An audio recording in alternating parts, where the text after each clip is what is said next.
문제를 한번 별표를 한번 쳐볼게요. 57번서부터 할 거지만은 다시 한번 봅니다. 아까 좀 전에 제가 64번을 풀었죠. 64번. 기억하십니까? 그 전에 있는 문제들은 거의 뭐 계속적으로 나오고 있는 거기 때문에 그냥 우리 해설을 보시고, 특히 65번은 제가 풀어드릴 거예요. 영업 경비 비율은 굉장히 중요하거든요. 65번이 이제 왜 중요하냐면, 이게 영업 경비가 이제 바로 나오는 게 아니라 이것도 어떤 계산이기 때문에 어떤 여기 푸는 게 좀 과정이 좀 어려워서 제가 봤을 때 64번에 별표 쳤죠. 그 다음에 어디에 별표 쳤어요? 66번 안 쳤네. 66번에 가시면은 안 쳤죠. 쳤어요? 요것도 잘 나옵니다. 요것도 잘 나오기 때문에 치시고, 그 다음에 넘기셔서 74번. 74번 쳤죠. 74번. 그래서 요거. 그래서 제가 쳐드린 거 위주로 공부를 하세요.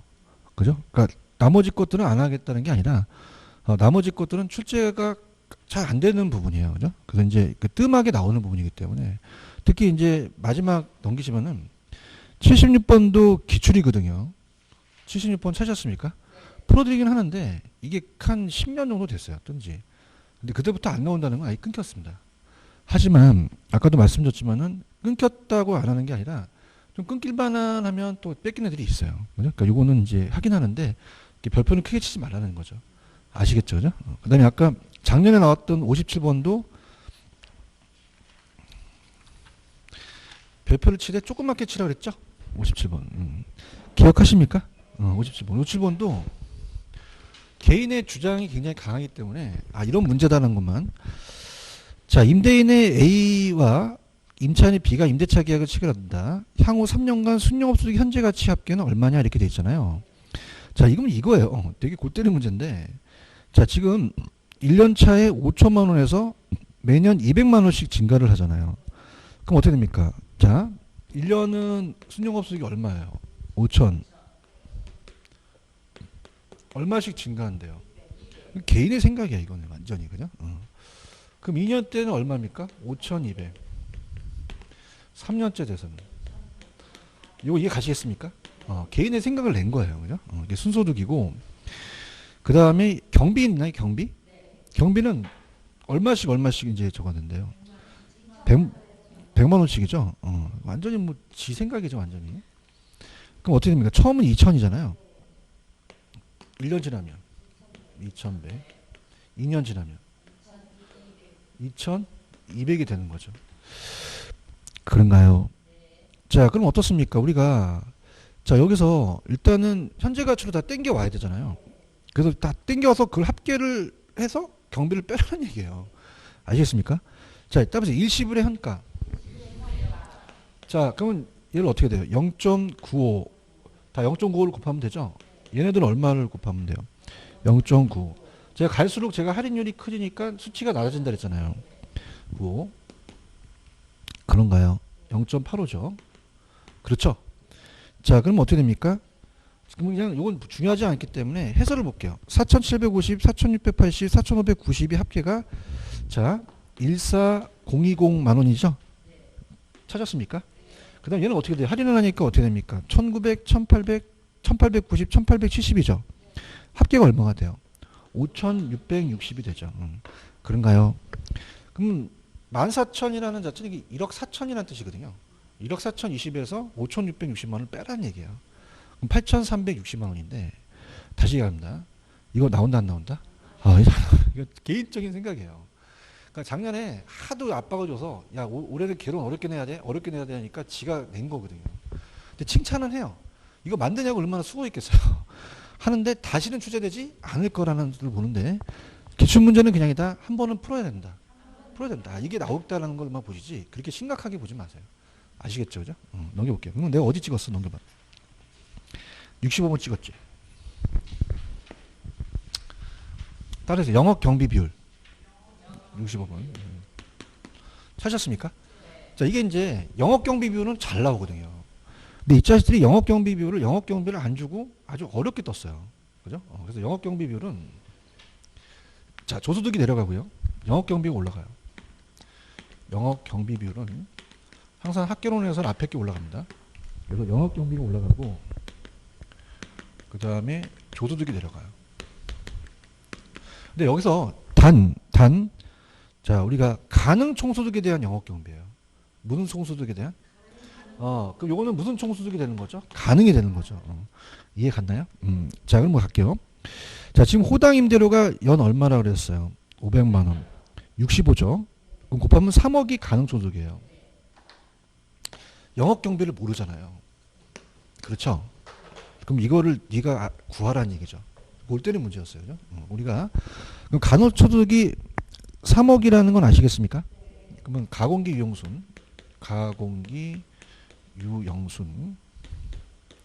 자, 그러면 공실, 기타 소득, 유효, 영업 경비를 빼야 순소득이 나오죠. 자, 그럼 다 간호소득이 아까 얼마나 그랬죠? 3억이에요, 3억. 3억이죠. 자, 공실은 10%죠. 3억의 10%는 3천이 되겠죠. 빼고요. 기타 소득이 없죠. 없어요. 기타 소득이 없으니까 유효가 2억 7천이 되겠죠. 그런가요? 자, 그러면 순소득이 얼마죠? 2억 1천이에요. 자, 봐봐요. 100원에서 10원 빼면은 90원이죠. 그럼 얘는 어떻게 구했어요? 100원에서 90원 빼면 10원이 된다는 거죠. 오케이? 그럼 2억 7천에서 자, 어떻습니까? 2억 7천에서 이것 빼면 얘가 나오는 거죠. 얼마예요? 6천이 되겠죠. 비비 꼰 거예요. 그죠? 그러면 이게 6천이 되겠죠. 6천은 이렇게 가세요. 자, 따라서 0.6억. 왜? 얘가 3억이니까. 그럼 0.6을 3으로 나눠보세요.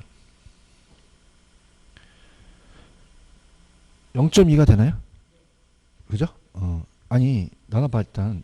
0.6 나누기 3 나눠봐. 0.2가 20%가 되는 거죠. 3번이 정답이에요. 체크하셨죠? 이거 개인적으로 이건 낼 것 같아요. 네. 왜냐면 이제 이거는 영업경비 비율은 많이 나왔었거든요. 똑같이 내지 않고 또 돌릴 거예요. 어떻게 됐는지. 그래서 이렇게 보시면 되고. 그 다음에 제가 어디 찍었죠 또? 66번 찍었나요? 찍었나요? 이거 또 나옵니다. 그래서 딱 2번 나왔거든요. 2번. 자, 다음에 단순회수 기간. 그러니까 기간 동안에 똑같다는 가정이에요. 그러니까 풀어오셨으니까 자, 초기에 1억이 나갔죠? 그럼 기간을 해소하는 거죠. 그럼 1기에 3천, 2기에 2천이니까 5천이죠? 3기에 2천이니까 7천이잖아요. 3천 남았죠? 그럼 우리가 뭐냐면 그 균등하다는 과정하는 건 뭐냐면 1년이 12달이잖아요. 그럼 한 달에 10만 원이면 우리가 어떻습니까? 12만, 자, 우리가 10만 원이면 120만 원이잖아요. 그럼 6개월은 60만 원이잖아요. 그럼 반개월은 딱 자르라는 얘기죠. 그럼 딱 반년만 걸리면 되는 거예요. 그럼 따보세요. 3년 6개월. 정답은 3번이 정답이라는 거죠. 할 수 있겠습니까? 이거 추천합니다. 이 문제. 그래서 이 문제는 또 뜰 거예요. 또 뜰 겁니다. 그래서 또 뜰 거는데 우리 30회 때까지 2번 나왔다는 거는 조금 텀은 있습니다. 그죠? 있으니까 꼭 보시고요. 그 다음에 또 어디죠? 제가 맨 마지막 찍었나요? 74번 찍었나요? 74번. 찍었죠? 좀 아쉬운 게, 자, 따라서 내부 수익률. 요게 없어요. 내부 수익률은. 그래서 나중에 이제 기출문제 했던 걸 한번 보시고요. IR은. 이건 이제 수익성 지수하고 순효과거든요. 그죠? 근데 이제 74번은 예전에 제가, 자, 그냥이다 딱 떨어진다. 그래서 딱 떨어질 가능성이 높아요. 금액이. 그래서 예전에 아마 그런 강의를 했을 거예요. 자, 그래서 A, B, C, D를 보고요. 이건 반드시 해야 됩니다. 이건 무조건 해야 돼요. 자, 그러면 지출이 얼마입니까? 불러보세요. 300, 100, 100만 원이 나갔죠? 그럼 유입을 할인해야 되죠. 자, 1년 후에 얼마 들었어요? 630, 315, 420, 262.5 찾았습니까? 그러니까 얘네들이 순효과는 빼주고 수익성수 나누기 때문에 이 금액이 다르면 수치가 잘 안 나와요. 그래서 이 자식들이 일단 할인율이 요구수익률이죠. 그럼 1 플러스 0.05잖아요. 1.05로 나눠서 1년만 내는데 거의. 자, 그럼 어떻게 되냐? 재밌는 게 요 단어가 50이 넘으면 50으로 해줘. 650을. 근데 넘었어요? 안 넘었어요? 그러면 600으로 만들어줍니다. 자, 이거 350 넘었어요? 안 넘었어? 그럼 300으로 만들어줍니다. 그런가요? 근데 이건 넘었어? 안 넘었어? 그럼 400으로 만들어줍니다. 내가 지금 뭐 하는지 알아야 되는데? 알았어요? 이렇게 딱 만들어준단 말이에요. 그런가요? 얘 넘었죠? 이거 다 할인한다는 건 이해하셨죠? 그럼 얼마? 250을 만들어준다는 거죠. 이렇게 해야 계산이 딱 떨어지거든요. 아시겠습니까? 근데 야, 너 기출 봤더니 딱 안 떨어지는 것도 있던데 그건 하나만 냈을 때 순영가 하나만 냈을 때는 안 떨어져요. 아시겠죠, 그죠? 근데 이건 그냥입니까? 순영가와 수익성 지수입니까? 그 두 개나 구하게 되면 이 수치가 안 맞으면 얘네들이 또 골치 아프거든요. 아시겠죠, 그죠? 그래서 맞춰준다. 여기 갔어 이거? 그럼 우리가 어떻게 돼요? 순영가는 빼고 나누고 그러죠? 그럼 순영가는 빼면 돼요. 600에서 300 빼면 300, 300에서 200 빼면 100 빼면 200, 400에서 100 빼면 300, 250에서 100 빼면 150이 되는 거죠. 여기 가시겠습니까? 그 수익성 지수는 나누죠. 그럼 수익성 지수도 나눠서 약분하면 되는데 요거 몇 배야? 2배. 예. 참 쉽죠. 얘는 4배. 얘는 2.5배라는 거죠. 지네들도 딱 쉽게 하려고 딱 아다리 맞힌 거예요. 그런가요? 그러면 A씨가 A하고 C죠. 그냥이야 순영가가 같아. 같고 그렇죠. NPV가 순영가가 가장 작은 건 어떤 거예요? D죠. D. 대답 좀 해주세요. C의 수익성 지수는 얼마겠어요? 4가 되는 거고. 자, 그 다음에 지금 4번이 틀었죠. PI가 수익성 지수가 큰 순서를 대보세요. C, B, D, A가 되게 틀렸죠. 맞나요? 자, 그러면 4번이 정답인데 5번에서 얘기하고 싶은 말은 뭐냐면 총 투자가 300만 원일 경우가 A만 수행하는 투자보다 B, CD를 함께 투자하는 게 낫다 나와 있나요? 그러니까 뭐냐면 이런 거예요. 저 들어보세요. 어떻습니까? 예를 들어서 300으로 올빵해서 하나 사지 말라는 거죠. 이거는 꼭 얘기하자면 다주택자. 그럼 다주택자는 그냥이야 갭투자해. 이런 말 하면 안 되는데. 그럼 요거 나눠서 투자했단 말이에요. 그죠? 그럼 그냥이야 수익이 더 나와. 더 나온다 그거예요. 하여튼 다 갭투자하니까 이해했네. 그러니까 둘 다 300이 있었죠 내가. 그러면 하나만 투자한 게 아니라 BCD에 다 투자했더니 순영가는 더 많이 나왔다는 거죠. 이거 NG 됐는데 큰일 났는데 나 잡아갔는데 아시겠습니까? 그러니까 하나에 올빵하지 말고 나눠서 투자하는 거죠. 이해하셨죠, 그죠? 오케이? 그러니까 300만 원에 하나에 투자하지 말고 A만 수행하는 게 아니라 BCD로 나눴더니 순영가를 더 많이 먹었다는 거잖아요. 이해하셨어? 그럼 5번은 맞는 지문이라는 거죠. 이해하셨죠, 그죠? 그렇게 보시면 됩니다. 이해 갔죠? 그 다음에 넘기시면은 76번. 근데 이거 아는데 좋은데 지금 요새 종부세 때리죠? 그래서 다시 쓰면 안 돼요. 그죠? 자, 들어갈게요. 자, 76번 있어요. 76번. 다주택자가 이거 NG 당했고, NG. 자, 76번 찾으셨어? 별표는 하나 치라 그랬지? 근데 빈번하게 나오는 건 아니에요. 빈번하게. 자, 그럼 76번은 다음 현금흐름표를 기초로 계산한 수년제 가치가 있다. 자, 연년도 현금흐름의 초기 투자가 1년서부터 5년까지 현금흐름은 현금 유입과 유출을 감안해서 수년금이고 할인율이 있죠. 할인율. 여기다 봐. 요거 수익률. 요거 수익률 적으세요. 그 다음에 이때 기간에 5년인 연금의 현가는 3. 얼마고 일시불의 현가는 0.6이 얼마라고 돼 있죠? 찾았습니까? 그러니까 순영가를 구하라는 거예요. 자, 순영가. 그러면은 현금 유입 현가에서 유출을 빼야 되거든요. 자, 그럼 유출은 얼마 나갔냐면 1,000만 원이 나갔어요. 그런가요? 그럼 중요한 거는 1, 2, 3, 4, 5까지 본다면 4년까지는 금액이 똑같아요. 5년까지 똑같다면 그냥 연금으로 가면 되거든요. 근데 그냥이야 금액이 다르죠. 그런가요? 그래서 요거 130씩이죠. 자, 그래서 따라서 매년 연금. 근데 5년째 대해서는 다르잖아요. 그러면 1430이라는 거는 밑에다가 해놓으세요. 이건 1300에다가 130을 더한 겁니다. 자, 나눴다는 거죠. 이해 갔나? 그럼 130을 만들어줬죠. 그럼 만약에 130씩 매년 들어온다고 생각하면 되는 거죠. 대답해보세요. 그럼 따라서 연금으로 땡기는 거예요. 그런가요? 1300은 그냥입니까? 일시불입니까? 그럼 5년짜리 한 번 땡기면 되는 거고요. 이해하십니까? 자, 그래서 연금에 지금 100만 원은 자, 따라서 연연으로 땡겨버려요. 그래야지만 요거까지 합쳐서 5년 동안을 땡겨버리는 거죠. 그런가요? 그러면 우리가 연연을 찾아보세요. 연연.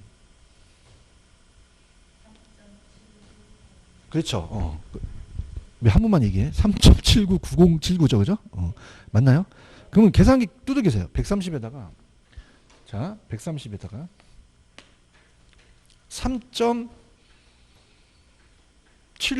3.79079를 때려보세요.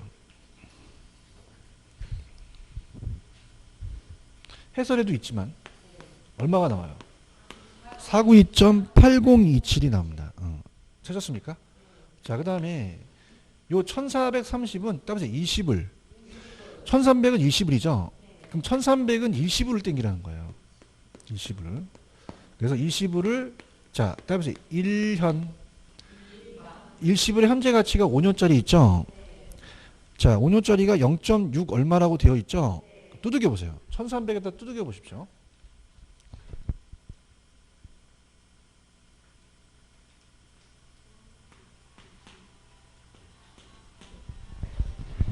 (807-1973) 나오나요? 네. 그러면 그걸 더해 보세요. 492.8027 딱 떨어집니다.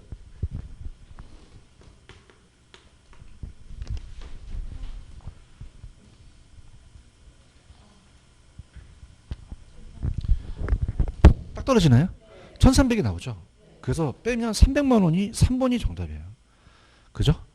아니 지금 이거 더하고 이거 더하니까 1300 나왔잖아. 그럼 1000을 빼니까 이 순역가가 300이 된다는 거죠. 아시겠죠? 그죠? 되셨습니까? 그래서 이건 그냥이다 잘 나오는 게 아니다. 한 번 나왔기 때문에 그냥 한 번 푸는 걸로 가지고 가세요. 아시겠죠? 그죠? 무슨 얘기인지 아시겠죠? 그죠? 그래서 자 할게요. 지금 130만 원은 그냥이요. 매년이에요. 그 5번도 130 하면 그냥 5년 땡기면 되잖아요. 근데 1330이라는 게 금액이 안 맞죠? 그러다 보니까 130을 한번 땡겨보자는 거죠. 그런가요? 그렇죠? 그 다음에 자, 그럼 130하고 1300은 그냥이요. 일시불이에요. 그걸 한 번에 땡기자는 거죠. 그래서 그렇게 보시면 됩니다. 이해하셨습니까? 근데 이것도 우리 강사들이 한번 만들어낸 문제를 뺏긴 거예요. 거의 비슷한 문제를, 그죠? 사는데 아마 이거는 다시는 좀 출제가 좀 될 가능성이 낮을 거라고 봅니다. 그래서 그렇게 해서 그래서 아까 그 전 페이지에 나와 있는 아까 74번에 가시면은 그 문제 제가 별표 치라고 그랬죠? 그 다음에 순역가 요렇게 시험에 나와요. 이제 1년 기준으로 해서 나오는데 아까 뭐 제가 다주택자는 그냥 재밌게 했지 그냥 하나 투자한 게 낫어요. 얘한테 3개 투자하는 게 낫어요. 3개 투자하는 게 낫다라는 거지. 뭐 다주택자는 그냥 그건 NG하고 그냥 그렇게 해서 이해를 돕기 위해서 간 겁니다. 아시겠죠, 그죠? 그래서 뭐 그렇게 투자하라는 게 아니라. 자, 그래서 보면 됩니다. 자, 됐습니다. 넘길게요. 금융 파트로 가겠습니다. 195페이지로 가시고요. 요약집 다 갖고 오셨죠? 테마식으로 가겠습니다. 페이지 134. 자,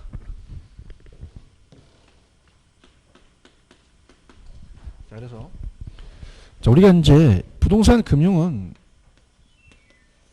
나온다면은 5에서 6문제인데 제가 어디다고 딱 정할 수 있어요. 얘는 딱 정해져 있습니다. 그래서 따라서 지분금융, 부채금융, 매자닌금융 거의 99% 나옵니다. 그래서 세 가지를 우리가 비교를 하셔야 돼요. 지분, 그 다음에 부채, 그 다음에 매자닌. 혼합한 게 매자닌이죠. 그래서 다시 한번 우리 연습 게임을 해볼게요. 지금 여러분들 134페이지 가셨어요? 거기 보시면은 오른쪽에 보시면은 지분금융, 부채금융이라는 게 있죠. 그래서 이렇게 한번 제가 이제 얘기해 볼게요. 지분은 내 거죠. 부채는 남의 거잖아요. 그래서 지금 제가 나왔던 걸 다시 다 보여드려 볼게요. 감사합니다. 지분금융은 자 신사공 조펀 이렇게 암기하시는데 조리펀 이렇게 암기를 해도 되는데 자 따라서 신디케이트 들어보셨죠, 그죠? 그 다음에 공모한다는 얘기 들어보셨나요? 근데 사모는 아직 안 나왔거든요. 사모는 개인 모집이죠, 그죠? 사모로 해서 주식을 발행할 수 있어요. 사모 들어보셨죠, 그죠? 사모펀드라는 얘기 들어보셨나요? 그 다음에 자 따라서 조인트 벤처. 자 따라서 리츠. 리츠는 부동산 투자에서도 나올 수 있죠. 그 다음에 펀이 뭐예요? 펀드라는 거죠. 그래서 따라서 신사공 조립펀. 어머타임 신사공 조립펀. 자, 근데 얘는 암기할 필요가 없죠. 부채라는 자체는 글씨를 보면 되잖아요, 그죠? 자, 부채금융은 자 채자가 들어가면 다 부채잖아요. 따라서 사채, 채권. 자, 여러분이 은행에서 돈 빌리는 게 지분일까요? 부채일까요? 부채잖아요. 돈을 땡기는 거잖아요. 그럼 은행은 그냥요 내 부동산에 저당을 잡아요. 그걸 담보로 잡아서 돈 주죠. 그럼 요 두 가지 들어가면 다 부채금융이에요.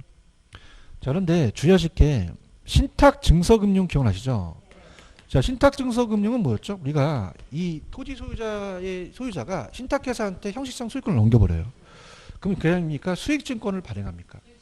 그 은행에 가서 거기다 질권을 설정하는 거죠. 그것도 그냥요 담보신탁이에요. 그러면 이것도 그 증서를 담보로 해서 돈을 땡겨준 거죠.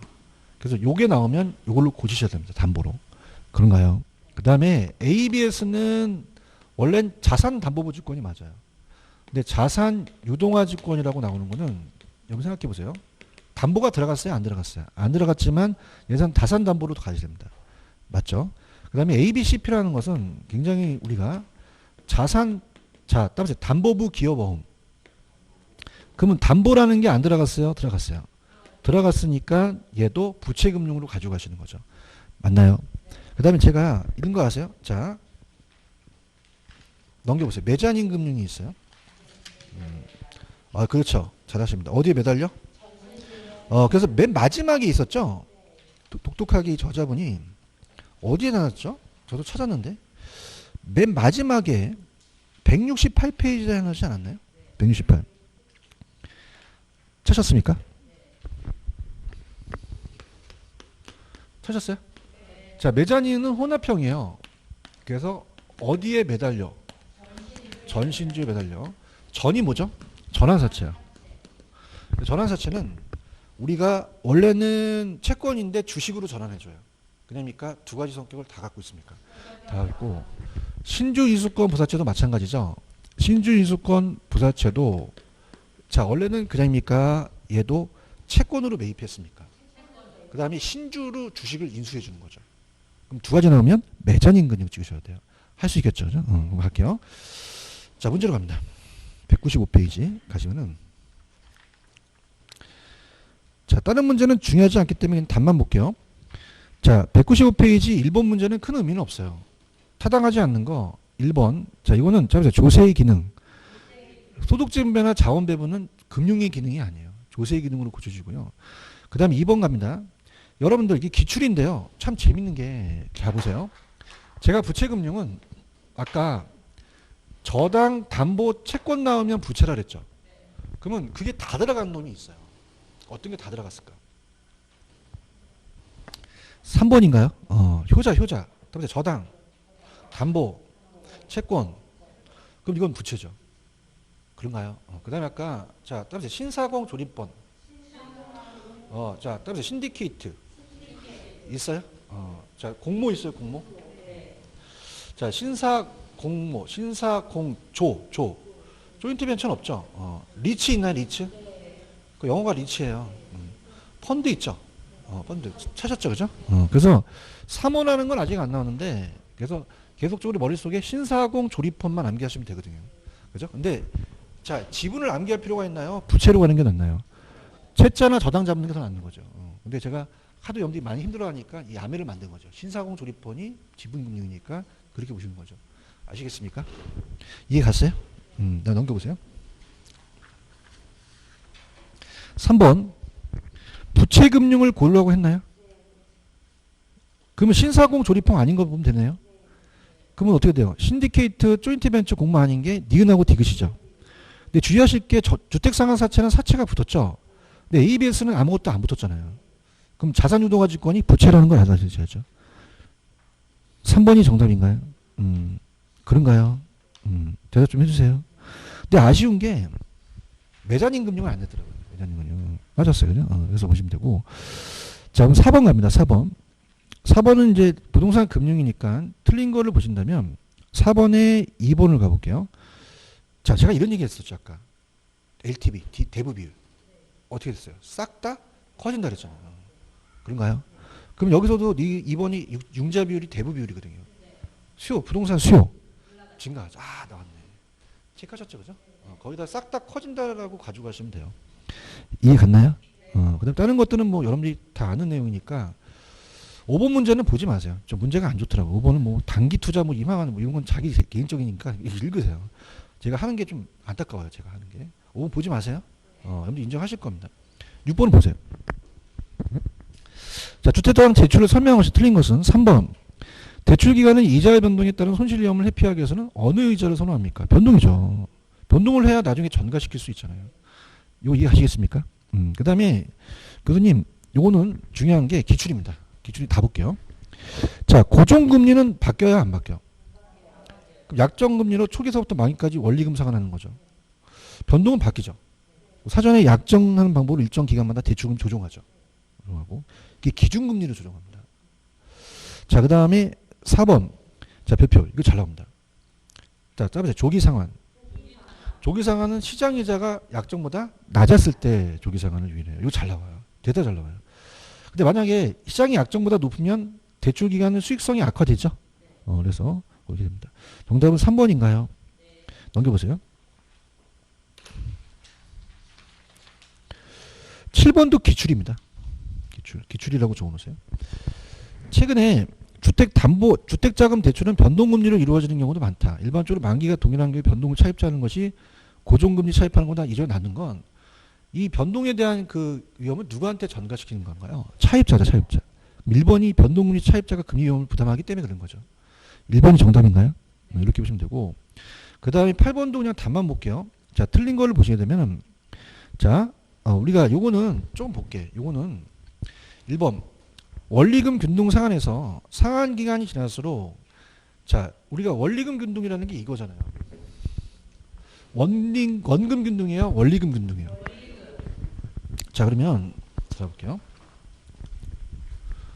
이따가 요 계산 방식을 하겠지만은 원리금 균등은 원리금이 균등하잖아요.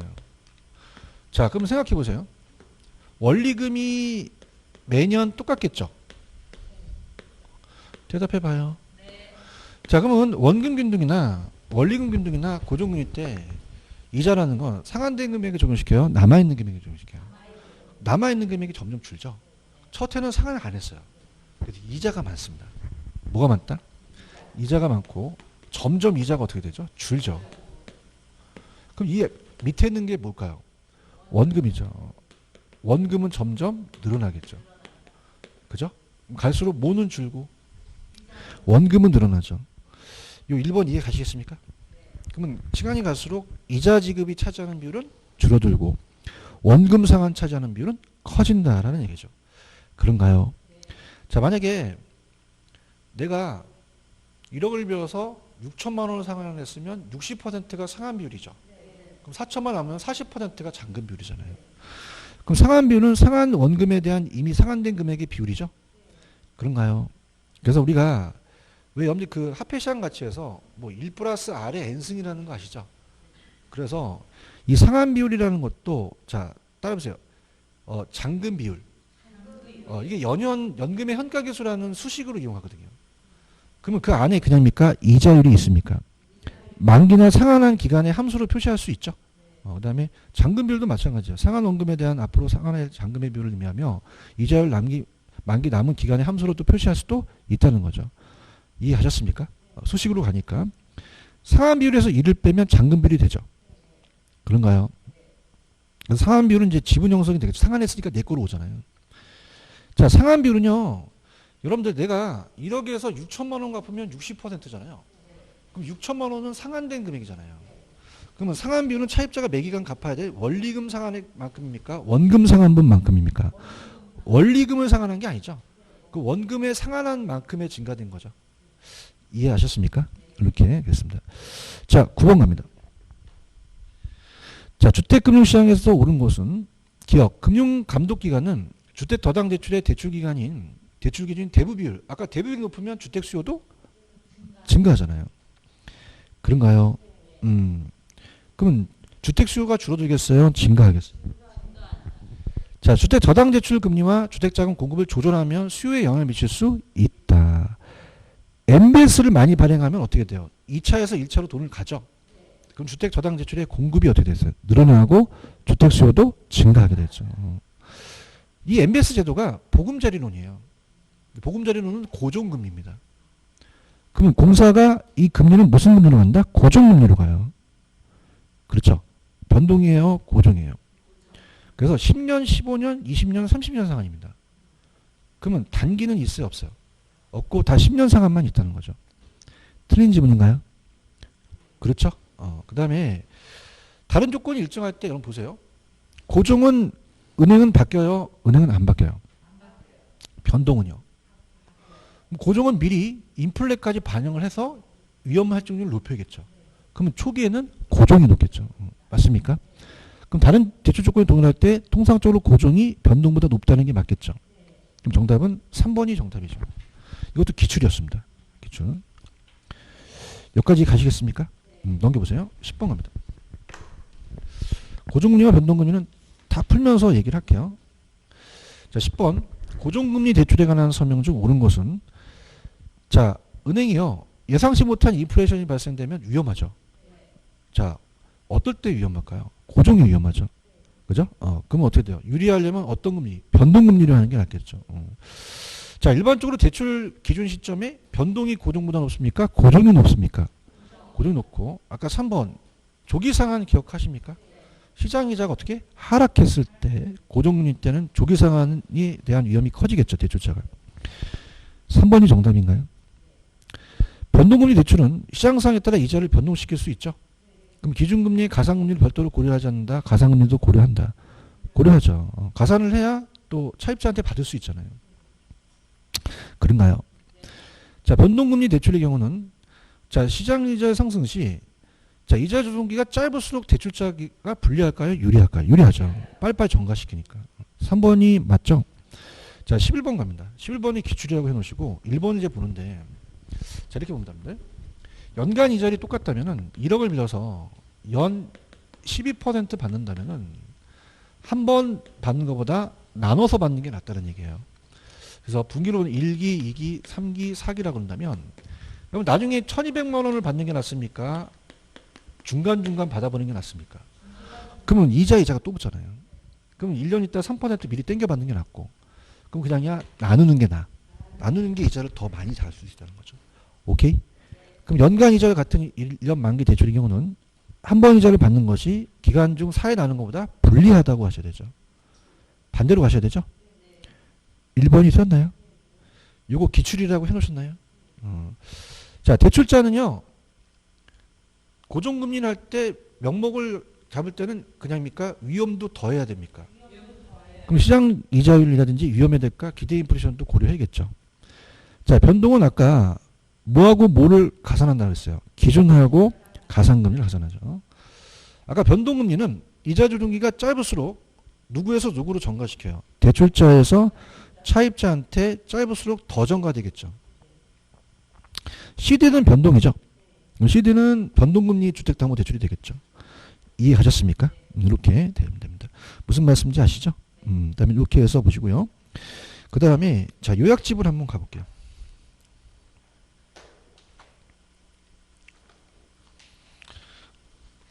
가시면은 저당상환 방식으로 갑니다. 자, 몰아치인 게 있을 텐데 그림이 일단은 여러분들은 그냥 141페이지 가시면은 141페이지 가시면은 영어로 되어 있지만 그 그림이 하나 있나요? 네. 찾았습니까? 이거 찾았어요? 이거. 자, 그래서 저당 대출 상환 방식, 저당 상환 방식이 대출 상환 방식입니다. 계산 방식은 이따가 해드리겠고 우리가 이제 하도 많이 했으니까 이 세 가지 상환 방식을 한번 비교해 볼게요. 자, 들어갑니다. 자, 원금 균등은 그냥이요. 원금이 균등해요. 초기에 제일 많죠. 초기. 그래서 얘는 원금이 균등합니다.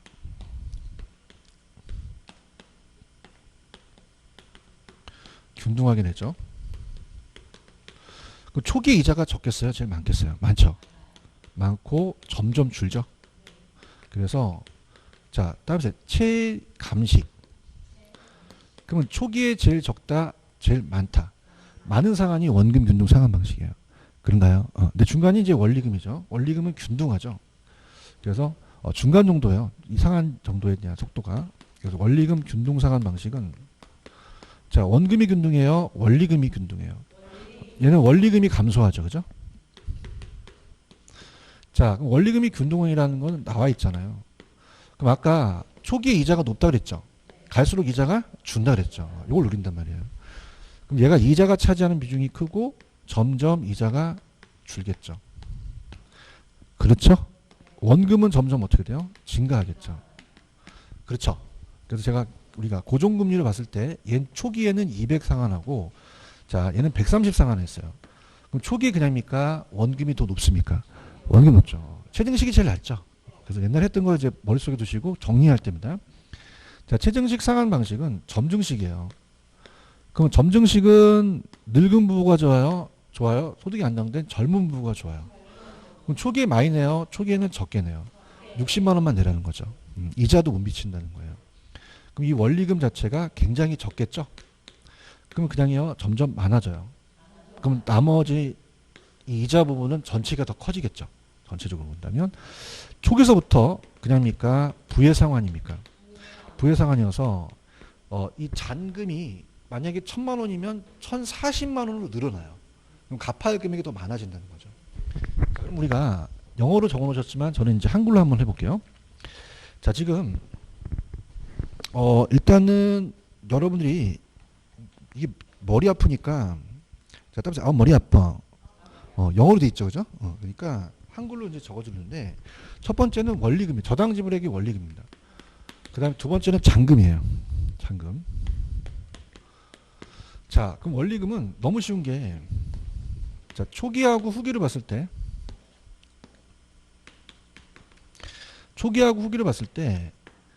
여러분 시험장 가셔서 원리금 균등부터 보세요. 130씩 균등할 거 아니에요. 그럼 그냥요 원리금이 균등해요. 원리금이 균등하죠. 이해 가셨습니까? 그럼 짝대기가 이렇게 되겠죠. 똑같으니까. 그죠? 그다음에 최정식을 보세요. 최정식은 그냥입니까? 초기에 적게 냅니까? 점점점 많아지겠죠. 그런가요? 최정식. 그러면 초기에 제일 많이 부담하는 상한이 누구 방식이에요? 원금이죠. 원금 균등이 초기에 상한이 많겠죠? 200. 자, 그러면은 대출자와 차입자는 다릅니다. 그럼 차입자 입장에는 그냥요 초기에 부담이 세요. 근데 대출자는 그냥입니까? 빨리 회수합니까? 원금 회수는 안전하겠죠, 그죠? 그래서 이건 반대로 간다는 거 아시겠죠? 근데 잔금이 좀 어렵습니다. 그래프가 조금 여러분이 그 난이도가 있는데, 자, 이건 이렇게 떨어져요. 자, 이게 전체가 만약에 1,000만 원이 처음에 융자액이라면 초기서부터 후기입니다. 자, 그러면 그냥입니까? 원금 균등은 균등하게 떨어집니까? 만약에 100만 원씩이라면은 100, 200이니까 남아있는 잔액도 균등해지겠죠. 그런가요? 자, 근데 원리금은요? 그냥입니까? 초기에 원금이 적습니까? 그럼 잔액을 되게 적게 갚아버린다는 거죠. 그러니까 얘가 조금밖에 안 떨어져요. 이러다가 나중에 급속도로 떨어지겠죠. 근데 최정식은 중요한 거는 이 선이 자, 이걸 넘습니다. 넘는다는 건 뭐냐면 자, 따라서 부의 상환 1,000만 원이 남는 게 아니라 1,040만 원이 남아버려요. 그럼 잔액이 더 많아진다는 거죠. 그래서 거기 위에 꼭대기에 이렇게 위에 있는 거 있죠? 이게 최정식 상환이라는 거예요. 이해 가셨습니까? 자, 그럼 어떻습니까? 반대예요. 자, 저거의 반대니까 중도 상환 시 자, 이렇게 합니다. 초기에는 누가 제일 크죠? 원금 균등. 그 다음에 남아있는 거 누가 제일 많이 남을까? 최정식이 많이 남죠. 그럼 최정식이 많이 남는 거는 납부해야 될 이자가 높다는 거예요. 그러니까 전체로서는 불리해집니다. 더 커지니까. 그럼 중간에 누구죠? 원리금. 그 다음에 원금이죠. 그래서 원금 균등은 최정식은 젊은 신혼부부라고 나왔어요. 초기에 부담이 적기 때문에 유리한데 또 주택 보유주 기간이 짧아야 됩니다. 그래서 따라서 젊고 짧고. 근데 원금 균등은 안 나왔지만 원금 균등은 중장년층들이에요. 이 사람들은 초기에 그냥요 많이 내는 게 나아요. 그래야지만 나중에 가서는 우리가 이득을 볼 수 있다는 거죠. 아시겠죠? 그죠? 그럼 가볼게요. 자, 가장 선명한 게 그림을 한번 볼게요. 이 그림을 보시게 되면 페이지 203페이지입니다. 203페이지에 15번 있나요? 15번? 찾았습니까? 자, 첫 번째 보세요. 이렇게 짝대기로 근 거는 무슨 균등이죠? 원리금이에요. 이게 일정하게 떨어지는 거는 원금이죠. 1번이 정답인가요? 자, 그 다음에 12번 갑니다. 12번. 저당 상환 방법에 대한 다음 설명 중 맞는 거. 자, 1번. 원리금 균등 상환이 점중에 비해 상대적으로 초기 자금 회수가 늦습니까? 빠릅니까? 빠르죠. 132, 60보다 빠르잖아. 자, 2번. 원리금 균등은 대출 기간 내내 동일한 금액이라는 건 너무 당연한 거죠. 2번이 정답이죠. 점증은 미래 소득이 보장되는 젊은 부부 좋죠. 그럼 상대적으로 유리하다라고 하셔야 되고요. 원리금 균등에 의하면 대출 기간 중에 매월 납부해야 될 원리금 중에서 원금이 차지하는 규모는 점점 늘어난다고 하셔야 되죠. 그렇죠? 그다음 점증은 어떻게 돼요? 보유 예정 기간이 긴 사람, 짧은 사람. 사람은 차입자를 얘기하거든요. 따라서 젊고 짧고. 점증은 늙고 길고 찍으면 안 돼. 큰일 나. 아시겠죠? 그죠? 그 다음에 넘겨보세요. 13번은 그냥 답만 볼게요. 답만 봐서 13번은 가장 적절하지 않는 거. 자, 2번입니다. 점증은 초기에 차입자의 원금 상환 부담이 원금과 원리금보다 큽니까? 작습니까? 작아요. 그렇죠? 그 다음에 다른 것도 한번 볼게요. 기출이 있기 때문에 다 볼게요. 기출입니다. 기출. 자, 1번. 원금은 빨리 해소하죠? 그럼 대출자 입장에서는 안전해요. 원금 회수 위험이 원리금 균등보다는 상대적으로 작겠죠. 맞는 지문입니다. 3번. 변동금리는 대출자 측에서 발생했을 때 이자 위험을 누구한테 전가시키려고 그래요? 차입자. 4번. 원리금 균등은 원금에 비해서 초기에 원리금 지불액이 적겠죠? 점증은 소득이 증가 예상되는 신혼부부가 유리하겠죠. 그런가요? 14번도 별표 쳐보시는데 이게 기출을 좀 돌려놓으셨는데 자, 초기 갑니다. 초기 가면은 DTI라는 단어가 있나요? 자, 그럼 다음 시간에 하겠지만 자, 따라서 D를 I로 나눈다. I가 연소득이고 이게 원리금이에요. 그럼 갑돌이가 연소득 똑같지만은 얘 상환 방식이 다르겠죠. 그럼 어떤 상환 방식이 제일 자기한테 부담이 크겠어요? 원금이죠. 원금. 그 다음에 원리금 최저식이 되겠죠. 아시겠습니까? 이게 원리금이니까. 그럼 여기서 얘기하시는 거는 가장 낮은 건 누굴까요? 점증이겠죠. 그렇죠. 대출이 10년 후에 대출 비율이라는 단어가 있나요? 자, 이거는 자, 따라서 잔금 비율. 자, 무슨 말이냐? 전체가 15년인데 10년이 지났다는 거는 처음부터 빌린 비율이 아니라는 얘기죠. 여러분들 처음에는요.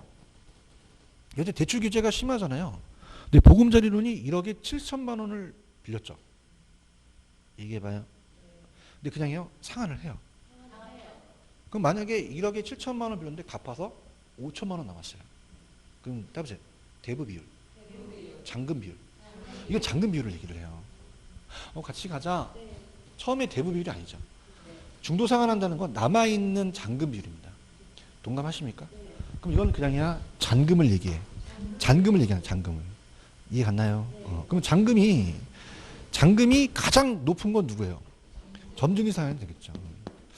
이거 14번 문제 좋습니다. 좋아요. 그래서 제가 아까 전번에 얘기했지만 문제를 디스할 땐 디스하고 칭찬할 땐 칭찬해 줘야 돼요. 아주 잘 내셨습니다. 박수. 이거 14번 하셨습니까?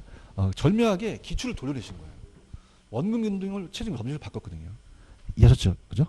저 이런 사람입니다. 저도 칭찬 좀 해주세요. 왜냐면 좋은 문제라고 하셔야죠. 아까 제가 틀렸다는 거는 아까 왜 지분 투자 수익률은 세우였죠. 그런 건 제가 틀렸다고 하는데 이건 잘냈다고 하셔야 돼요. 아시겠습니까? 또 그런 말 하지 마세요. 원장님한테 쟤는 맨날 이 저자를 갖다가 막 욕한다 그러지 하지 마세요. 칭찬도 합니다. 자, 그럼 1번이 정답이죠. 이해하셨습니까? 이렇게 계속 갑니다. 15번의 정답은 1번이죠. 넘겨볼게요. 계산 문제만 빼고 갈게요. 16번 갑니다. 자, 16번은 다음 중 적합한 걸 고르라. 기억. 차입자의 첫해 월불이익이 가장 적은 건 누굴까요? 점증이죠. 첫해 월불이익 납부에 중도상환의 미상환 대출 잔액이 가장 적게 남는 건 원금 균등이 되겠죠. 그런가요? 자, 17번은 그냥 답만 볼게요. 너무도 계속적으로 반복되니까. 자, 5번. 중도상환 시 잔액을 얘기한 거잖아요. 그럼 차입자가 상환해야 될 저당 잔금은 원금이 자, 우리가 어떻습니까? 지금 원금 균등 분할 상환 방식이 원금 균등 분할 이게 틀렸네요. 똑같네요. 그죠? 그렇죠. 앞에가 원리금으로 해야지만 이 지문이 맞겠죠. 이해하시는지. 그러니까 공부를 하셨으니까 이게 틀린 거 알겠어요. 그러니까 내가 봤을 때는 이게 좀 약간 치시다가 좀 조르신 것 같아요. 그죠? 그럼 어떻게 돼요? 이게 틀린 지문 하려면 자, 어떻습니까? 저당 잔금은 원금이 원리금보다 많다가 틀렸겠죠. 적다르겠죠. 아시겠습니까? 이제 문제까지 분석한다는 건 공부를 많이 하셨다는 거예요. 5번 오타입니다. 이해하셨죠? 그 다음에 18번은 나중에 해드리겠고. 자, 19번 갑니다. 19번 찾으셨어요? 그래서 이걸로 이제 마무리하고 이제 계산 문제는 제가 다음 시간에 하겠는데, 또 있네, 뒤에. 자, 19번 갑니다. 자, 1번. 원금 균등은요. 자, 어떻습니까? 원금 균등은, 여기 보세요. 원금 균등은 그냥요, 원금이 균등해요. 이자가 감소하고 원리금이 감소하죠? 그러면 어떻게 됩니까? 고쳐볼게요. 그 원금 균등은 이자 상환액이 감소하는 만큼 원금이 증가하는 건 원금이에요? 이건 원리금이에요. 원리금이죠. 원금이 아니겠죠. 대답 좀 해보세요. 그 다음에 자, 원금은 원리금 방식에 비해 전체 대출기간 만료 시 누적액이 큽니까? 잘 나와보세요. 잘 나와보세요. 어떤 방식이 제일 잔액이 많이 남아요? 그 다음에 그럼 잔액이 남다는 건 누적액이 크다는 거거든요. 그럼 어떻습니까? 지금 여기 누적액이 더 크다는 건 누가 더 크겠어요? 원리금이 더 크겠죠. 바뀌었죠? 자, 대출 실행 시 아까 DTI 아시죠? DTI는 연소득은 똑같은데 원리금의 부담이거든요. 근데 원리금 부담은 체증식이 60이죠. 원금이 아까 200이었잖아요. 그럼 체증식이 원금보다 항상 크다, 작다, 작죠. 그렇죠? 제일 얘기 좀 해주세요. 원금이 제일 크겠죠. 그러면 어떻게 됩니까? 4번이 맞죠? 그 다음에 체증식은 대출금액이 지속적으로 감소되므로 다른 상환 방식에 비해 이자 부담이 작을까요? 제일 클까요? 크죠? 나중에 납부할 금액이 많으니까. 이해하셨습니까? 정답 4번인가요? 자, 그 다음에 넘길게요. 넘기시면은 자, 쭉 넘기시면은 뒤에 또 있어요. 자, 그래서 우리가 28번 기출이라고 적었어요. 옳은 거. 계산 문제는 제가 다음 시간에 할게요. 할게요. 28번 대출 상환 방식에 대한 옳은 거. 기억. 상환 첫해 원리금 상환액은 원금 균등 상환이 원리금보다 크죠? 200이 130보다 컸잖아요. 자, 체증식은 주택 보유 예정 기간이 긴 사람, 짧은 사람. 니은이 틀렸네요. 자, 그 다음에 디귿. 원금 균등은 매기간 상환된 원리금이 점차적으로 감소하겠죠. 자, 원리금은 매기 상환된 원리금이 점차적으로 늘어납니까? 자, 원리금은 균등합니까? 균등하고 원금이 점차 늘어나겠죠. 그러면 기억하고 디귿만 맞는 거죠. 이해하셨습니까? 됐습니다. 자, 이렇게 하고 계산 문제는 조금만 쉬었다가 갈게요. 자, 질문하시면 질문하세요.